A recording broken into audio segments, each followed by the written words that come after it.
تفسير سورة القصص عندنا أولي آية بيدورو أني ورو. أعوذ بالله من الشيطان الرجيم. إنك لا تهدي من أحببت ولكن الله يهدي من يشاء وهو عالم بالمهتدين. بسم الله الرحمن الرحيم. والصلاة والسلام على نبينا محمد وعلى آله وأصحابه وسلم تسليما كثيرا. سبحانك لا علم لنا إلا ما علمتنا إنك أنت العليم الحكيم. أستغفر الله الذي لا إله إلا هو الحي القيوم وأتوب إليه. اللهم انفعنا بما علمتنا وعلمنا ما ينفعنا وزدنا علما. يسبريسو يهجريا باكله أني كمناني أني بيناني أني سبا شهر شعبان من يهجرا سانكالو سيغنا بيسو نيوم بغاني سبانا ميلادي نصارو كجاتي با فلاني مغاني فلان سانكالو سبانا بيسو نيوم بغاني ورونا أمبي باكو جيكوروني غلوفلا مسجد السلام كونو. أعوذ بالله من الشيطان الرجيم. إنك لا تهدي من حببت ولكن الله يهدي من يشاء إلى آخر الآية. يقول تعالى لرسوله صلى الله عليه وسلم يا من كلنا على بافو مسا من كرتا لن وكاتي دنيا إنك يا محمد alako muhammadu la tahdi man habauta la tahdi man habauta ete sheka mugo kanda mugo min kanda jaraye ay laysa ilayka zalika mugo ka kandalite ebolo ka kandalita kandata ka do mugo duskun kono wote ebolo innama alayka albalaghu wallahu yahdi man yasha. Min be eka la selide no me ala de be mugo kanda min kandali ala jiya wala hul hikmatun balighatun wal hujjatun damiqatun. Kiri mi ala de taye kiri mi serendo adamma huja uye ala de taye huja munumbe sembe kunkulo sembe ci nimbe kome aya wore ala ko laysa alayka hudahum walakin Allah yahdi man yasha. Ala ko cide hada madon ka kanda te bolode ne ala de be mo kanda min yenjiya. Aya wore kono ala ko ma aksarun nas walau harista bi mu'minina. Ako cide mo chama har ni e korotola ko mo chama ka ke mu'miniye chama te ke mu'miniye ko. وهذه الآية أقص من هذا كله. وآية آية نقرأ نقنو ni آية ذكر لندو كتنا ذكر. على كو إنك لا تهدي من أحببت. محمد رتسك مغكندا مغمبين كندري يجيا ولكن الله يهدي من يشاء. ni ala debe mغكندا مغمبين كندري على جيا وهو أعلم بالمهتدين. ala debe kanda bagado. abe ko dogolen be do ala ba do min ni kanda kaka min be kanda ala de godo abo kanda ala ka doni kono na ya do mo min ni kanda manka ate kanda fana ala boto ka fili la wote kanda ay huwa alam biman yastahiqu alhidayati mimman yastahiqu alqiwaya min ni kanda kaka ani min ni wa filide kaka ala de godo wa gadi sabata fi shahidaini asabatira buharinu muslimu kono annaha najalati fi abi talib ammi rasulillah sallallahu alaihi wasallam konni aya jigina أبي طالب لك كبار يلا تشيدن بنانكي وقد كان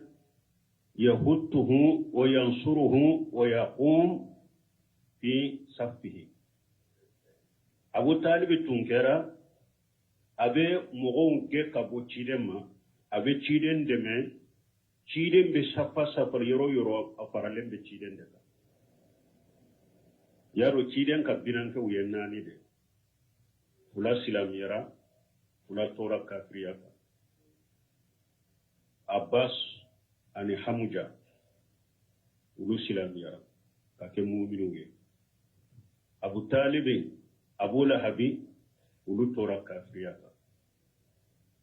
me fula min fana kafiriya do kausa doye Abu Talib o yeciden kan hubbu tabi'i hadamadenya kanu Abu Talib yeciden kanu kola Nshingi dedo mbalimake den dedo hadamadenya kanu Abu Talib yeciden kanu ola me ama kanu ni dina kanu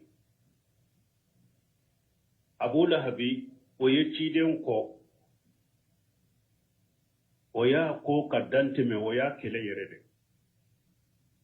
hari ni cide ni arabu nana hiju la wakati ni cide tara ijo arabu jamakulu min kunna awa ku wele kata alama kafuma qulu la ilaha illa allah tuflihu aya fo bato fente min ka bato cinya ni alate abin ni yorosoro ala feni nin kuma fole Abu Lahabi bata anofe ni cide nya ka kuma fo na ya do cide ka kuma imbena do mo min bisukuna ko ibe do limana la ba fo kana sore kana dalare kana limana nay aw nyere dende do abora fa ko dina de la kata yire bila dina warela kana tuwa ko de o be cari ka bo cire ni wadi ya to Quraishi kafiri chaman tumbe Abu Jahli nun tumbe o be kibariya bina ko hadisa ko no me ala masura jibulu ka Abu Lahab tora bonyale ciren kare haraka dawa yoro abetu ba ko kaka minunta nofe ala ye sura jigi Qur'ana kono tabbati yada abi lahab wa tabba kata sura laba kaka jahannaba don fo hay de pe Abu Lahab masa akanya na maya kono ala ya yira la bedo jahannaba abedo hari jahannaba kolo min kono ala yo be fo ana ka fu muso parce que ala de be ko dogolendo ko be bale de bolo parce que ala ba do be sa kafira inde ka kata do jahannaba kono ni Abu Talib tumbe ciden de me kosobe abejo ciden kerefe wa yuhibbuhu hubban shadidan tabuiyan la shar'iyya atumbe ciden kanu gele mi hadamadenya kanu de do sharia kanu tede falamma hadaratuhu alwafatu tuma mi sayanana Abu Talib ma wa hana ajaluhu akalla jali surunyana داه رسول الله صلى الله عليه وسلم إلى الإيمان والدخول في الإسلام شيدن نانا ما بنا بغتو كاوله كتالي من يما كاوله وكدو إسلاميا كنو فسبق القدر فيه وقتف من يده ما ياسر الله تيجي كونا أبو طالب كا على أبو طالب أيا كلوتو كابو شيدن بلو فاستمر على ما كان عليه من الكفر أبو طالب دومرا تنبي كافريا من كتورا كافريا ولله الحكمة التامة كيرين كودون دفله وهي على دتاي عن المسيب ابن حجن المغجمي قال لما حضرت أبا طالب الوفاة جاءه رسول الله صلى الله عليه وسلم أنا مسيب المغجمي أقول مامي سيانا أنا أبو طالب ما كوتشيدن نانا ما كسر نما بقى فوجد عنده أبا جهل بن حسام وعبد الله بن أبي أمية بن مغيرة شيرن نانا أبو طالب ما بنا بقتو أياسر أبو جهل با كرو أنا عبد الله بن أبي أمية بن مغيرة nunu mogo fulabe abu talib bana bagato ko فقال رسول الله صلى الله عليه وسلم يا أمي قل لا إله إلا الله كلمة أهاج لك بها عند الله تيرينكم بنان كنفا نجني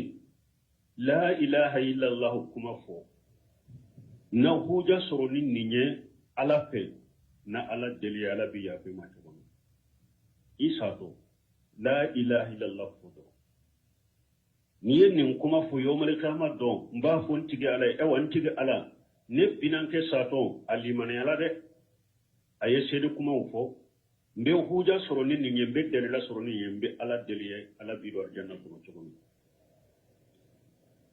فقال له أبو جهل وعبد الله ابن أبي أمية أبو جهل عبد الله ابن أبي أمية ولفرق أبو طالب ما يا أبا طالب uko aba talibi atarghabu am millati abdul muntalab uko ibafe kabba sayana nima ibafe kiba ammoke abdul muntalab ka dina lawa ibafe kiba ammoke abdul muntalab ka dina lawa falam yajil rasulullah sallallahu alaihi wasallam ya riduha alayhi chide mawuli abetoka kuma yuko abu talib ko akafo ويؤودان له بتلك المخالة ونقنا باكي كوكما جوين فو أبو طالب أم إبافي كابو أم موكي عبد المنطلب كدين لبا حتى كان آخر ما قال هو على ملة عبد المنطلب هو أبو طالب كوكما لبان كرا نيني عبد المنطلب كدين أسارة كافرية وابى أن يقول لا إله إلا الله أبنا كان لا إله إلا الله فوق. فقال رسول الله صلى الله عليه وسلم ونا تابع تيري كسن النما بقى أقول والله لا أستغفرن لك ما لم أنها عنك أبو طالب يتيدن دم قوي آيات دم وتيدن فنايه أكاشيكو بدك abu talibi yadda min kyale la kana saka fiyala nala yire ya fo togomi ete se ka kanda ete se ka da ka do mo do sugo kanda te ci dem bolo asara kafira inka asale kafira ka har bicci den ko a akonne ko ni to ni ndeti to de ne te wuli be ala ya fa delede harbi onni ala yimbali de ni alamin bali ya fa delima har isa to kafiriya kan ne ya fa deliki wanjala Allah ta'ala alay aya jigi ma kana lin nabiyyi wal ladina amanu an yastaghfiru lil mushrikeena walau kanu ulul qurba ya fa delin yere fana suratu tauba kun alay aya jiga yi den balala alakum ma kana lin nabiyyi ate daga nabi nyimay walladina amanu ali mo yem mu'mini de ate daga wuye an yastaghfiru lil mushrikina akayya fa delike mushriku ye walau kanu ulul qurba harno mushriku karabari masude mo ko na donna ibolo imo kedowa ifadowa ibal masuro chogo mo dankaniya sorna ibolo konka karasa sara minka mushrikiya de do flanka ko yakumbaba ngakara sasara minka kafiriya de do kafira kumbaba mimba la bodina kono to go shi kana ya Allah ya badilai o kera mo sugu dan kana bi bolo min ko la tumbe baraka mimba la bosi la me ko mushrikiya kumbaba kafiriya kumbaba kana Allah ya badilai de na ya soro huja jora min ka dan kana bi bolaka asara kafiriya ka asara mushrikiya ka ikana la ya badilai na ya soro fana huja mashe mugomima mugo folo munun temena atumbe kafiriya bara doka atumbe mushrikiya bara doka atumbe yuromi dawa mashama qur'ana mashama mugo madina nyuman shama e yire bado kuna sara min ka kafiriya ni mushrikiya do me huja ma tuwaka don ko ko ninti la mo jiya kirula kana sallaka kana duauka kana yafadelika me lagara fatara dunkira ka ko da laburo mogo ni asara kafiran mushrikiyaka huja jora minka o donna o sara kafiriyaka we kafiriya delila masimmi mahuja majo minka jinya kirula au mba jata tumbe na sara kafiran mushrikiyaka au mba jate kafiran mushrikiyaka jinya kirula me lagara ka ko da laburo daga mogo shiye i balima kera cogo cogo ni musirki be kana la ya fadela a keri balima suru e cogo cogo men balima tele manke silamo ala kan nyamaru kan man goma ciden kan nyamaru kan man goma mogo do yere ba do nka karasa sara fulanka kuya kuma baka nka karasa sara kafiya kuma baka ubako ka kasanka kanyu kanana misiri la ko mogo kasanaka e yere ba do ka karasa tunte salli few eyo kasanka kona wudi silamo maku ka sallaka ni silamo ka kala halado silamo ko ni be sallaka na be silama jamane ra ulubu jigi nyana e me junube yala de eni mbaka kafiriya do ya dogo junube ela o ala yeni aya jigi cide nya ya fa dalil fana aya toy wanjala fi abi talibi ala ya jiga bi talibi ka kibariyala innaka la tahdi man hababuta walakin Allah yahdi man yasha ete sika mogo kanda koy mogo min kadiye mi ala de be mogo kanda min kande ala ciya min balma wona tabe nyemmin fo abu talibi ko ni sara kafirala har kiren tumbe ya fa deli mi ka ya toy me dondola abbasu ya nyininga abinanta abbasu ako abu talibi yeddeme limminke ka dina indeme ka tawhidi indeme ka limana indeme aye fe nyaayewa ciden ko aye fe nyaaye lawla ana lakana fi darki al-asfal min an-nar ako abu talibi yenne deme limminke ka dina deme ni tawhidi min deme like ako no sabat tunte abu talibi tumbeta jahannaba dembe dugumade na ye tawhidi ni limaniya demeli minke yomale khama don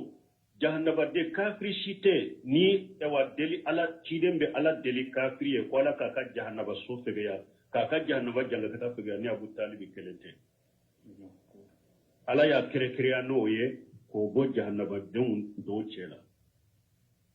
mo ye kafiri de kafiriya kumbaba munafiqa kumbaba mushrikiya kumbaba la yukhaffafu anhum al-ajab wala hum yunzarun ala ko jaga kata te fege yuka makononi te kuye me abu talib ye tawhidi ni limaniyat de medin minke kaciden de medin minke ale kala jaba be fege ya kiden ko koyo malaga ma do ko abe ala deli ko ala ka abu talib ka jaga kata fege ya ko ala be abu talib bila jahannaba sodola ba fo tahadai asamara la madero aba shem fulala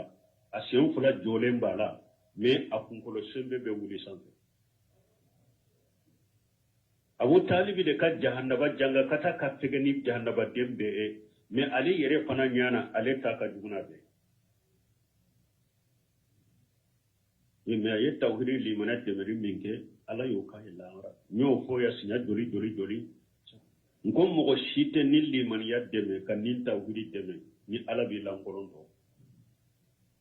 ni alama akiye jiya aba kiye lahara mo si te bila nin tawhidi fana kontrola ka kele ni alabi langolonto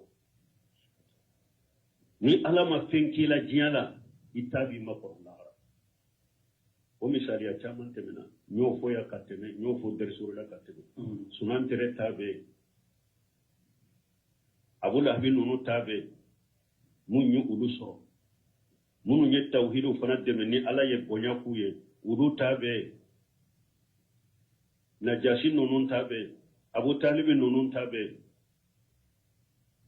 mugashima bilanin tawhidi kontura ka ko de pigale fo sisa fo ala be kunko do daika jiya na ma daika jiya wa daika lahara mugashima nin tawhidi ni limaniya deme fo ala be do yoro do ni nema do kiye na ma kiye jiya ni lahara aba na ma kiye jiya aba kiye lahara uba ba kiye fula bela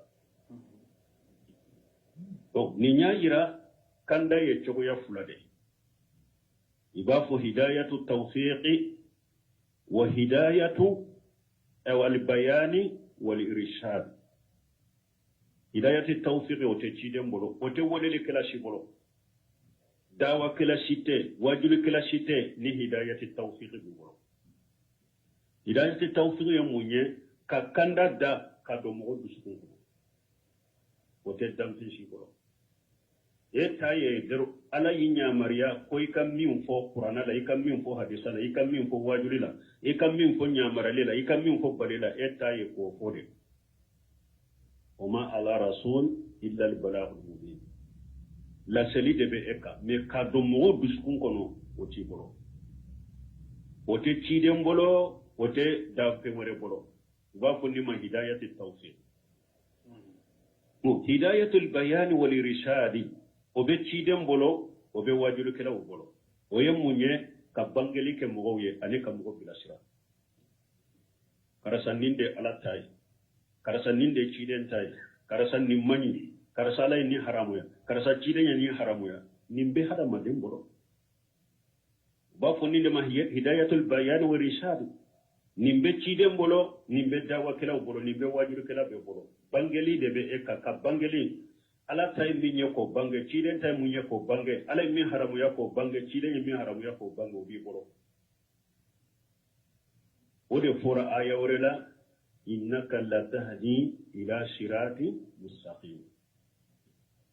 ala ko chide e ba ke kamugo kanda kata sirama siramin tigede mo oye hidayatu al bayani wa irshad balma ambel le so mi soroya faida munu soro ne ayala o yayira anya ko togomi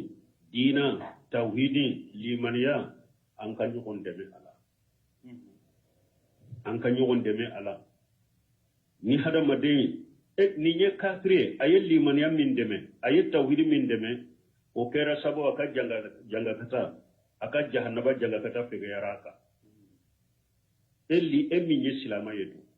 eminye mu'mini yedu emi nye limana jonye du ni ede ye tawhid deme ka limana deme ede te joyoro soro ibe je yoro soro aye mo wore irana balmo fa kurushira mo ki kurushira bato hamiyatul jahiliya la fasali abi hada mari halati de mfa koro tumbe nindeka mo ko koro tumbe nindeka neti nka fa koro tabila neti mo ko tabila uba funinde ma hamiyatul jahiliya la fasali abi hada madem ma ko sajjani la wara waye abu talib sore ko abdul muntalabi kadina ko alete boka asaroka kasa kafiriaka jahiliya la fasali abu talib ta ka ma ko sare imoke ifa koro anyana mayara minka tumbe munufo u yira qur'ana ni sunna la na yasru tauhidi do na yasru sunna do ibuta yusufu yofo wa tabatu millata abai ibrahim wa ismaila wa ishaq ni fa be tauhidi de ka yi fa soro ifa qur'an min temena imoke min temena atumbe tauhidi de ka tugu tauhidi ko ke ibi tugi fa ka shira ko wala tumbe tauhidi de ka me ni fa tumbe shiraka ni tauhidite sunnate immo ke tumbe shiraka tauhidite sunnate jahiliya la fasali shikani tare o bilade bo ola pewdo iko bila ika tauhidi ni qur'ana ko ika tauhidi ni ciden ka sunna ko ika tuba ko ambo surabu talibe ka sayma ambe fayda wore so abu talibe ka sayma balimo je nyogon jugun baru nyogon jugun gire nyogon jugu sigi nyogon jugu hakili makkilen kele fiere porosan baro nyogon jugu mani de sigi nyogon jugu mani je nyogon jugu mani bada baroda ni yere yado ni sigire foite fo politiki ko ni jian kote ni eko ibi dado tawhidi la doro ni tilo che kabu ka kuma ko ni ko ibe tawhidi fo doro dona ka telefoni trege kabila wajuli ni dofli dola o jama suguni o jenjege sugu yere koro suma de jama o jama baroda tawhidi foli mandu ye kabbaro ke sunna ka afoli manduye kabbaro ke lagara kora afoli manduye o baro o tigu kabbaro nyogonyani o gere sugu ire korosama ni mi yere korosanga mai gu halaki koy o de fuleka Abu Talib so mo fula min tumba koro Abu Jahali ani Abdullah ibn Umayyah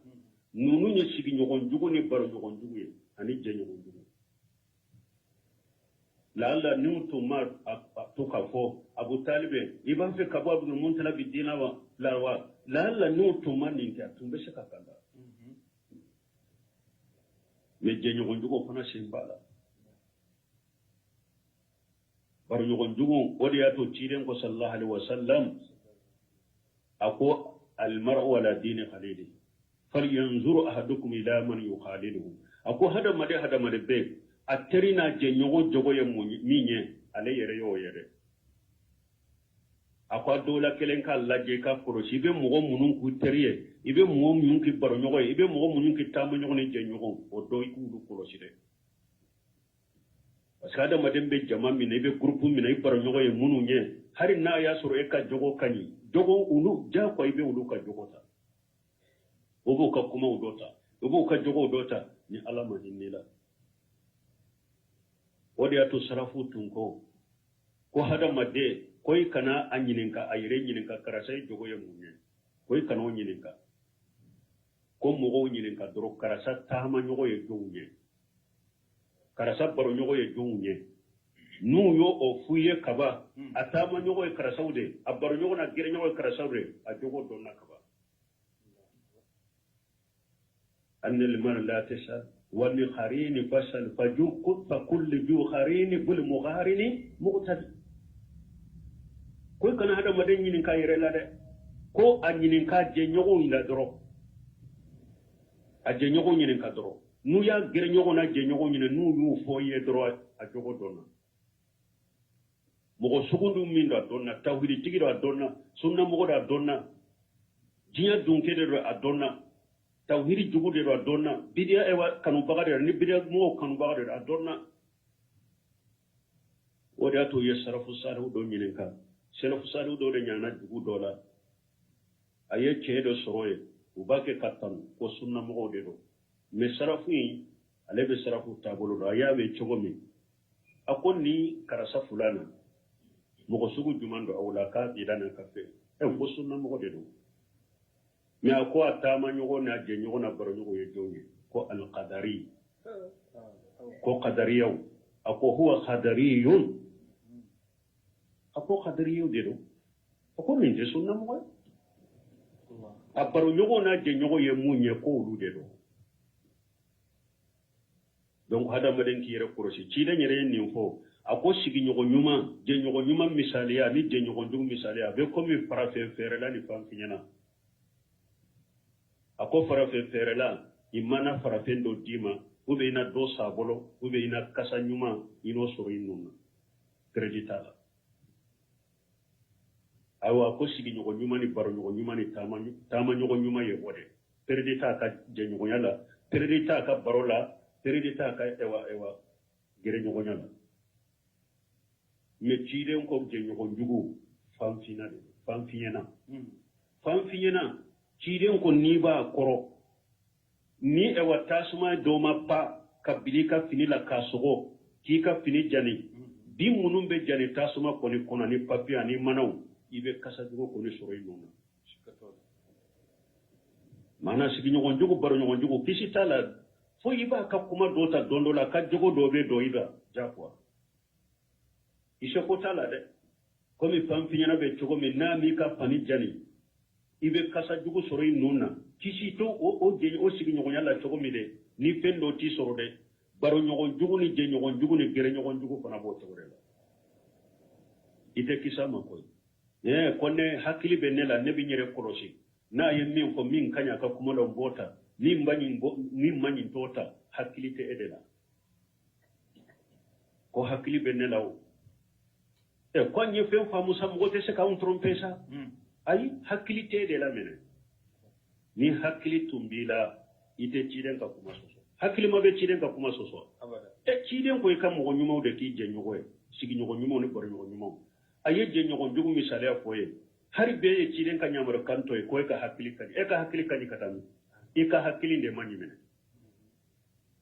ni hakili tun kadi mi nu ko mi mabidia mo ita kanu ita ki je nyogo ita ki shigi nyogo munun te sunna haqiqa bara awa mo do fana fule wute mo si nyini ka ki je nyogo ne bara nyogo fo sunna sa kute bara nu sigira nu be sunna mo sa lagosi ka sunna mo sabte min ce sire de sunnara min ce sire no e wa tawhid la mo munun bolu lagosi de ko lunna ne ko lagosi o tigiru de kadaye abulu de je nyogo fa sunna mandayo sunna mandaye mogo dobe ye mogo ki ka je nyogo janko atama se tigi chamambe hada maden ku yere koroside ce sigi chamambe nyema chamambe ko tigi chamambe ube ye mogo ke pantan fanta gira yere la ibaro nyogo ko fura dola kere ne bule eshi koro munafaqi na politiku be nin tigi fede famu be nin tigi fede min be galon tigi wuye min be galon fuye ha kata eskoria ke kata mogo ka kumanda suma ube nin mogo fura fe ute tama ni mogo fula ni jogo fula be mogo min na famu ute tama ko fe se tigi te tama ko fe ani be nyogo fede ni yayi ni mogo be nyogo fe ni jogo fula ga ube udola kele mbala ka wali kuma uta kula sama karasa betende be ninde ke kila gosi ka sunan la gosi ka tawdi gas otik la boka duye ani min be galon tikuye alaka hatimandama alaka nje nyogo nya ya rabbi laka je nyuma undama kan yana mayo ko وقالوا إن نتبع الهدى معك نتخطف من أرضنا أولم نمكن لهم حرما آمنا يجبى إليه ثمرات كل شيء رزقا من لدنا ولكن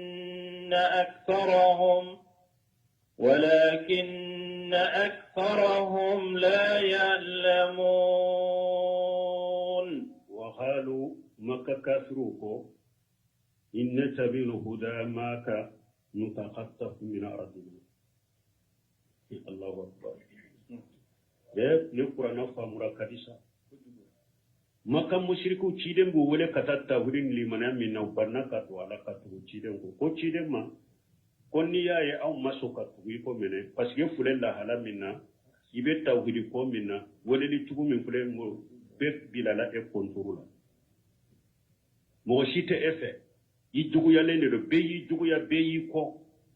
bo ni awon tugura iko ola ambe sirade jinya dunke o kanana anta kamfa parce que mo te efe be e tugu ya be e konya ebe komin ka be yi juguya ini mogote be mogoti fe ni awun tiya shagira ka tugu epo wala ambesra o kana nan fakan ka dugu kono kam purti e wa kanta wota sida kam fakan ka dugu kono kata parce que mogote efe har be wode te ko karasa ata janto yere la kai ma wala ko ni ne mambo karasa la ko misiri mogo jamata fe o ki mogo ta fe parce que nek nyere ko si nin tugura fe sisa ewa ni sesugu teta hakilina la ni famu teta hakilina na doni min be dima misiri kono kana tige abi no bila de sinya tige kium kono jamana kono dugu kono misiru la ni ya jama ma boy ma buma o fana ko koro yede makka musiriku yode ko cidenye ko mogo te ciden fe be ya le kono ya be ya le juya ko ni wulu tugurafu ko mogo bena wulu faga ku ta wota sila ku faga ka du ko de ya to kulu matuga ko mi alla benu jabiyo yatakhattafu min ardina ay yaqulu ta'ala mukhbira an itizari ba'd al-kuffar fi adam itibari huda alla ba ke ka fanye ko kafiru do munum masoka tugu ciden ko uyuka ujuramu ko kafiru do matugu numasoka tugu kanda ko ujuramu ntumbu bolo ala yodo fanye haiso qalu tumamu ko li rasul sallallahu alaihi wasallam ko cidemma إن نتبع الهدى معك نتخطف من أرضنا أي نقشى بنكسر حكومة لجنة أم بشرة إن تبعنا ما جئت به من الهدى أم بشرة إني كندا مننا ني أم تغرو أكو وخالفنا من حولنا من أحياء العرب والمشركين arabu to munun ban kerefe mushrik munun ban kerefe na nye ulu fonko nyonya nye ulu soso kabba ulu tama antugura eko an yaghshuduna bil aja wal muharabati ambishra ukanana alla yini nikele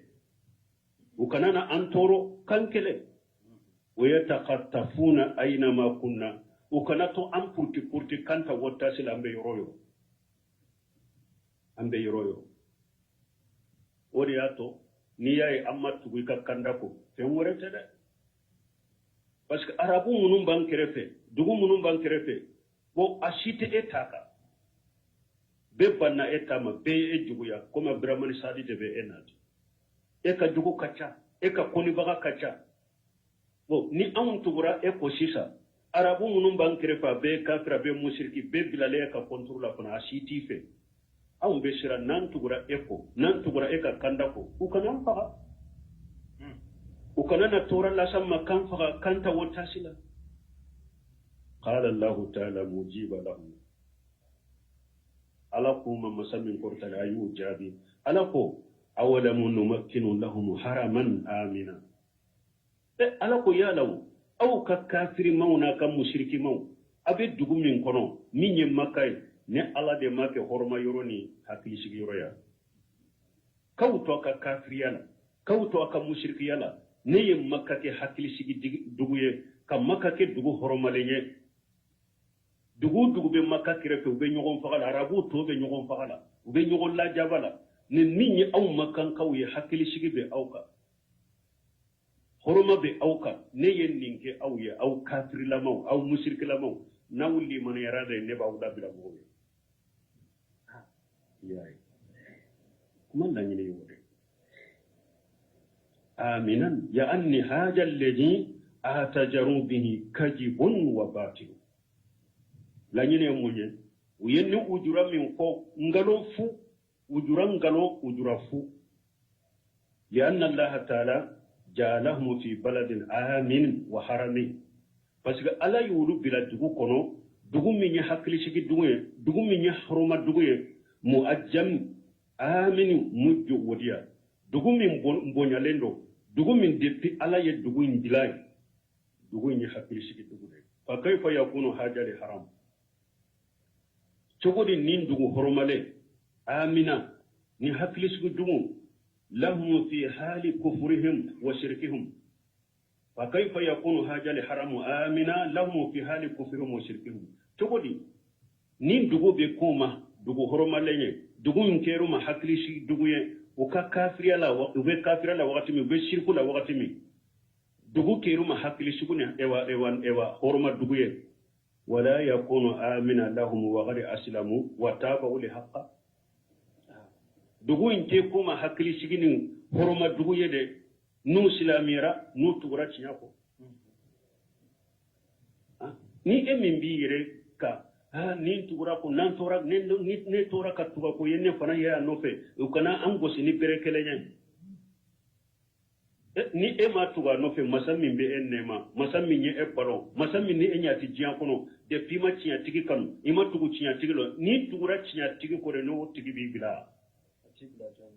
nunun te ujura yere yo Abdurrahman Sabi konni yerola apon nonu ni jugu jigu yani alay ni nyede ki jugu jigu yani alay jigi jugu yade ni nye kata alama ebi ka kafirala ebi ka mushrikala masam minyi garjage masam minyi tanga masam minyi biralla horma dugula ni silamirare itugura kandako itugura chinyako iyeta uhirita ode bila ni nye jugu yani de ki jigi jugu yani alay ode ni nye ewangalofu ewabe mo bolo harbi jinya kono chinya kule etese ka tubako tamakeli shirani tauhidi kule etese ka tubako tamake shirani sunna kule etese ka chinya tubako tamakeli shirani iyi jugu yani alay ema da alala de wo ni hada madin dara alala ema ete tinyaka ala ye eta aye nyuman ke ni ye tinyata ni ala bila bila ni tugura tawhidi ko ni ala bila bila ni tugura sunna ko ni ala bila bila ni tugura tinya ko de tinya tigi ko ala bila bila ite tinya kala mi la bila la yi garjage ni tugura tinya ko ni ala bila bila ni ye ka jigi de jugu ya ni ala ye ewa nin kera fana nin fana kafiru ka ujura min fulani nya abe mo chaman ci bolo ancela abe mo chaman bolo ancela Brahma be min ka cinya do dro mene abe ke chugo da unte se kanda bo akoro Brahma net se ka tuga ko mo kinya akoro doni min be dim fana ma kana tige la hawla wala quwwata illa billah bal mo hada ma den ka tawhid ya ka tuga ko ayatu sunna ko ayatu cinya be yoro mi de hada ma de be ala de idda ka garjege be ala de ka ko be ala de boro mo shi kani jugu jigani ala aw kafiru ka wujura fule ala yujabi ngalo fu yijiba ilayhi samaratu kulli shay aw makka fambe ka iride be faranyo ka kan makka aw kafir lamaw aw musik lamaw ala ye makka min ke hakili sigi dugo ka kella horma dugo ye yurub be ka iride be faranyo ka kanai a kafirana ka musik yali wakati ni aw tugura kanda ko de ni aw tugura cinya ko de e hakili sigi be bo awuka afuran ka fo ya to na kafiri ya to ala yeri hakili sigi dama ka nema dama na tugura cinya ko de nema ni ewa hakili sigi te diawma makami pambe kayri de be nyogo fara nyogo ka katay ay min sa'ir shimari mimma hawlahu من التائف وخيره وكذلك المتاجر والأمتئة يجب إليه ثمرة كل شيء dugu be makka kirfe kata makka yere ewa saudiya yere ka dugu ma taif muluna nyona bon kasiru ba akwa bo tugodola komara saminaw ani mina wore jinya fam da be nyon so makka min tara ali mura wala ibo yew min tara hiju la ibo ye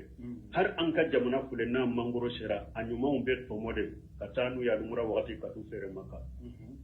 anyuma umbe tomode katanu ye hiju wakati katu fere maka hari mina munum ni iride munum be an bolo ya nute maka numugo beta maka ubu nyuma umbe tomo katanu ye jiya fantanani be kayri de be nyugo sore jiya fantanani be kayri dembe nyugo soro maka e masa minyen ninke awuya ka kafira na ka mushriki ya wakati ni awli man yarade wala de bawula bila abada oteti mi aye hu jammin fonni nyen galonde nyen fude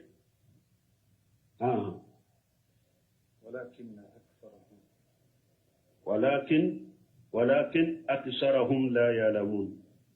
me uchamante fende do mo chamante fende do fali haja khalu ma qalu maka kafiru ni mushriku chamante fende do wode yato uye fonfo uye min fote wode yato yofo awa haranyo ona be mugo bolo depuis fokata jiawuli ite fende do ni be fendo wallahi mo sitani tawhidi nge kabila ni be fendo mo site tinya ye ka tinya tigiye ni te do ka safala ka baraka ni be fendo mo site mo ye ni sunna nyumaka ni ba la bila ni te tubako ni ay mo ye ni tawhidi bila mo ye sunna bila ni be sunna ni tawhidi haqiqaka edde saraka faroka ka jo ka baraka aka safala ka deme ite fende kala ni be fen kalama ibe kuma munu ko itu ko be ke wale munu ke tuke وكم أهلكنا من قرية بطرت معيشتها فتلك مساكنهم لم تسقى من بعدهم إلا قليلا وكنا نحن الوارثين. يقول تعالى مغردا بأهل مكة في قوله ala ba fo na ba ke ka kodo ira maka kafiru ma ku sinyale ku waju ala ko kam ahlatina min qaryati ako makan kan ako dugu kaccanne ala ye dugu mi halati ba hatirati ma ishataha dugui minya akanya na maya nyuma na kabalo nyuma de kera sababu ye cinya nyone na yo halaki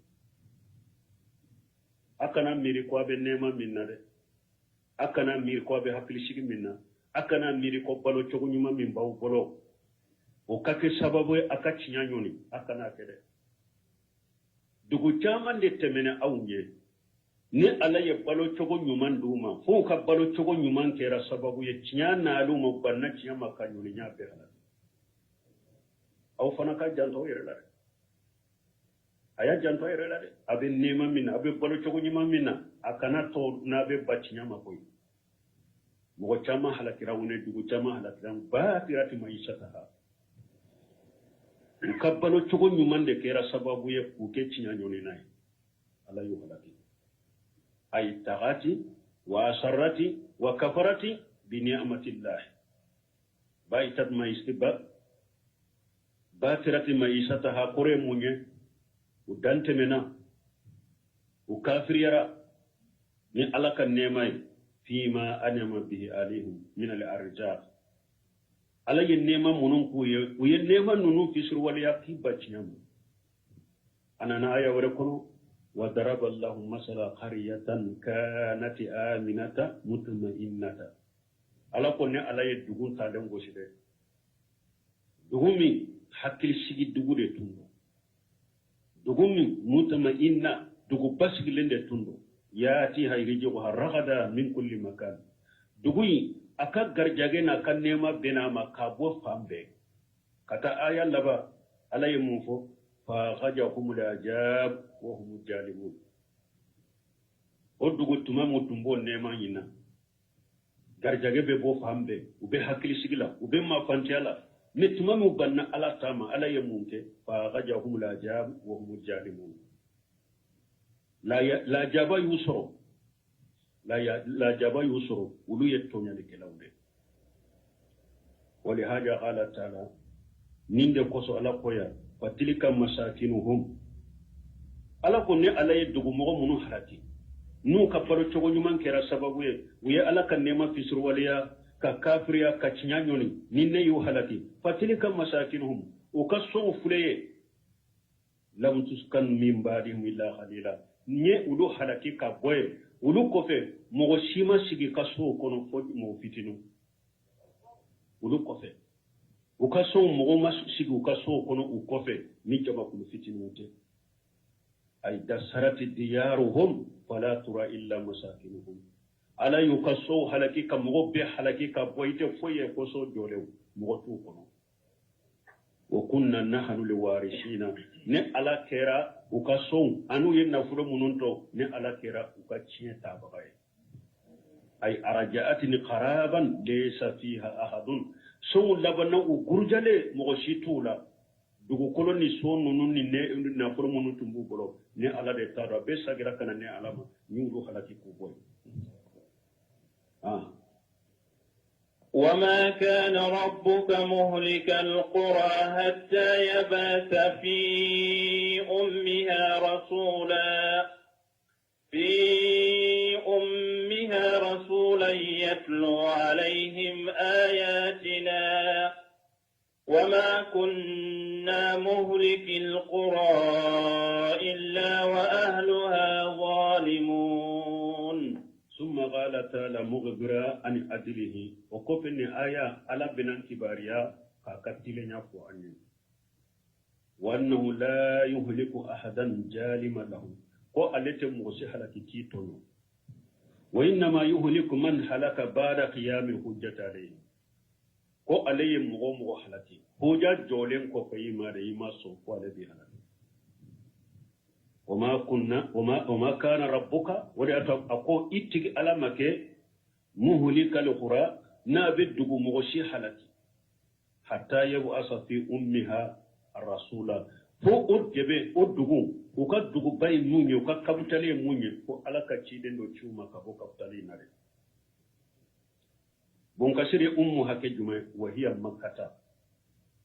أمها كوري موني أكو مكة على كم مكة دما الرسول يتلو عليهم آياتنا دوكو مغشيته نيني على يوحلكي fo o dugu ka dugu bay minye ni ala be ciden do de ci ka bo dugu bay na ka ci dugu toma akan ne ala ka ayaw kana auka aka sai kata aka ala tata fihi dalalatu ala anna an-nabiyya al-ummiyya wa huwa muhammad sallallahu alaihi wasallam al-mab'us min ummul qura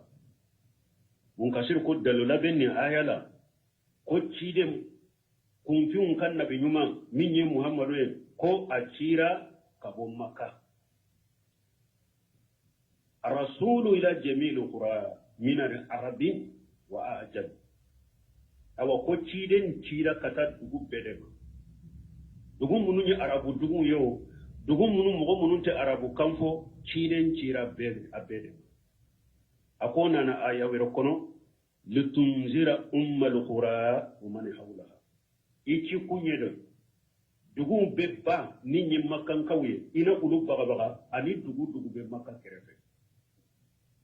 jinya ka dugu baye makka de dugu be jinya kono ibe makka kerefe de jinya ka dugu baye wode ummul qura ci den ci raka bode ma ka ci jinya dugu be ma ala ko ayawra kono qul ya ayyuhan nas inni rasulullahi ilaykum jami'a ala ko cide afuye afum mogoye ikafu ne ala ka ciden de kana ubem aya wala kuno ala ko li unzirakum bihi wa man balagha ciden ko qur'ana wa hawra ale made puru kam makkan kaw baga nayi ani qur'ana shera mogo mafuka ta jihu odiato don ke ban ko iqamatul hujja ko hujja jora karasaka oni qur'ana shera mogo ma akoro foriye ka kanna fana hujja jora eta ebi ka mushrikiya minna fulan ka foya kumba ba hujja te bolo lagara de ebi ka kafiriya minna hujja te bolo lagara hujja jora eta qur'ana shera mogo ma iya famu fana foriye kanna fana ya famu hujja jora eta ni aya koso le munjira kum bi man balaga mogo be tiya kono abe dugu bawla silamiya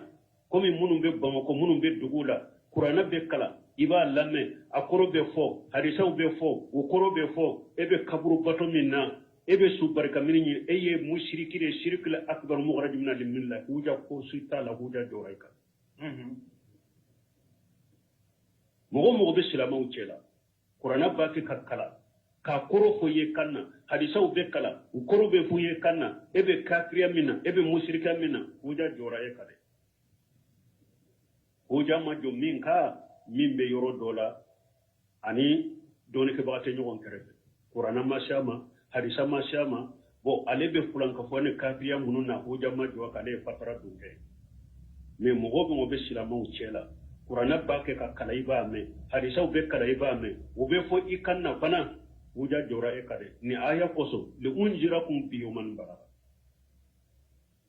kurun ka baga ba ni qur'ana ani ni qur'ana sira mo وقال لكم ومن يكفر به من الاحجاب alako kafiri jama munun be jiya kono ni mugo kafira ni qur'anai fannaru mawiduhu alako ale min bidinya la garo eta suma mugo be kafiri be jiya mugo ni kafira ni qur'anai kafiri jama min be jiya kono mugo kafira ni qur'an alako tasuma de biladine wa tamamu dalilu qawluhu ta'ala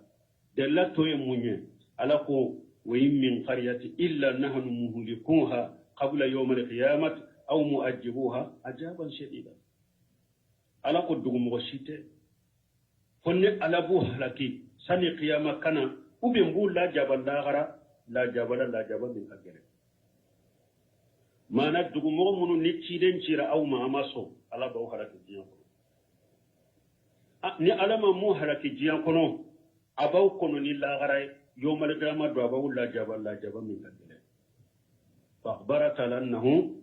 سيهلك كل قرية قبل يوم القيامة نآية لا على ويربي آية لا يكاد إن شاء الله واتي سيرا سنين توسير بتاولا وما كان ربك مهلك القرى حتى يبعث في أمها رسولا ورته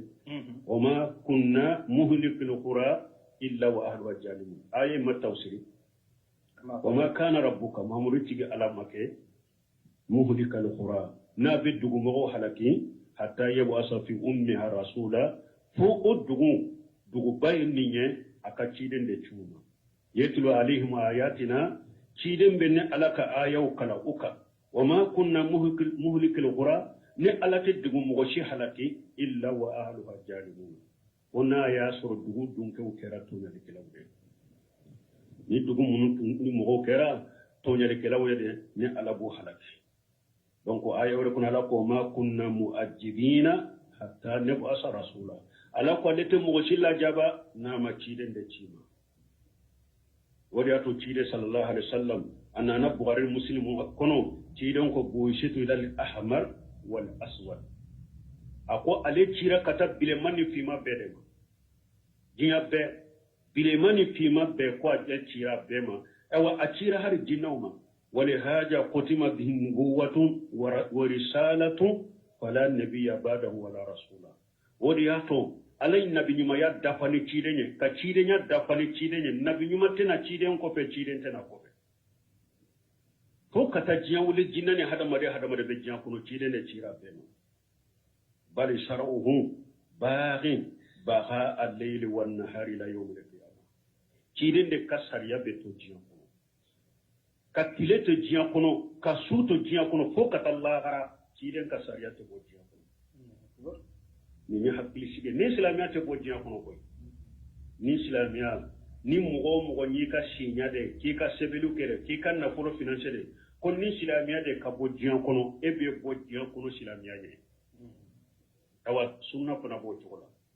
sunna fana cinya bo chola ni mugo yi kele de ke sunna yere haqiqa ni sunna cinya akana jense awajulu kana jense akana bange an kan sendaka ibi yere sege fo kata jinya wuli surunya ni sunnate bo jinya kuna cinya la tajalu ta'ifatu min ummati jahirina lil haqqi la yadurruhum man qajalahum wala man khalafahum hatta yati amrullah wa hum la zalika Allahu akbar tidan ko jama kulu te wuli ne kam man to la de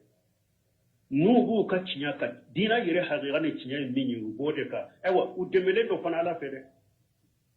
mogo mi shebiye ikan ku deme ibanna ku deme ibanna ka ewa jow kerefe o tu toroni foye mogo mi ni shebiye kan ku deme ibanna ku deme o tu toro mogo yu fonko nyogo ya ku dugu ya ku koniya o de foy tora uluma fo kata nya ala yere ka jiyan fo ala yere ka nyamariya kana ni jiyan wuliye ugo togola jiyan te bo jiyan silamiya te bo jiyan kono sunna haqiqa ni cinyate bo jiyan ko o kata jiyan wuli donc silamu hakili kasidi munun fana ko sunna ayi sabati akad dusukun kalase aka sabati mo si tese min sunna la haqiqa sunna fana kachaw bun khaymu yode ko ni aka kuma do ta ba fo ka ako silamu kacha kafir silamu ka do kafiru chela ako mu'minu ka fana mu'minu fana ka do silamu chela ako mu'minu fana be doni bu golo o be sunnaka ulu fana ka dogo mu'minu to chela wa ako mu'minu fana to doni bu golo o be sunnaka o be woni ke kata sunna cinyama fana ako ulu fana ka dogo mu'minu doni ke bawo ni mu'minu sunna mo to chela ako ulu de tungaranke kateme beka yo kat be tungaranke ya minna ako ka tungaranke te fen toruma parce que ka tungaranke ya ube jama de chela jama mi ala yire ko wayin tutu aksara man fil ard yudillu kan sabilillah in yatabina illa janna wa innahu illa yakhrusun bur khaymu den min ko balmo awa ya fo tum wode do silamo ka dogo kafiru chela mu'minu ka dogo silamo to chela mu'minu doni ke baga munu be sunna ka wudu kana ka dogo mu'minu to chola mu'minu munu fana be sunna ka ube sunna haqiqa ube wodeli ke kata sunna ma ka bidiya kele ka shirku kele ulude ka dogoni katene be ka tuguni ulude to ko tumaranke na ku ka tumaranke ya tu toro parce que yet tumaranke jama kulu de chela jama kulu minni ala yulla boshi ala kan to tumaranke ya rabbi ya allah inshallah subhanaka allahumma rabbuna bihamdika ashhadu an la ilaha illa anta astaghfiruka wa atubu ilayk تفسير سورة القصص عندنا ودني آية بيدورو أني ورو أعوذ بالله من الشيطان الرجيم تهدي من أحببت ولكن الله يهدي من يشاء وهو أعلم بالمهتدين. بسم الله الرحمن الرحيم. والصلاة والسلام على نبينا محمد وعلى آله وأصحابه وسلم تسليما كثيرا. سبحانك لا علم لنا إلا ما علمتنا إنك أنت العليم الحكيم. أستغفر الله الذي لا إله إلا هو الحي القيوم وأتوب إليه. اللهم انفعنا بما علمتنا وعلمنا ما ينفعنا وزدنا علما. Iye sibiri su ye hijriya bakele ani kemenani ani binani ani saba. Shahru Shaban min ye hijra sankalo segina bisu nyomugani sabana. Miladi nasaraw kajate ba fulani mugani fula sankalo sabana bisu nye o mugani woro.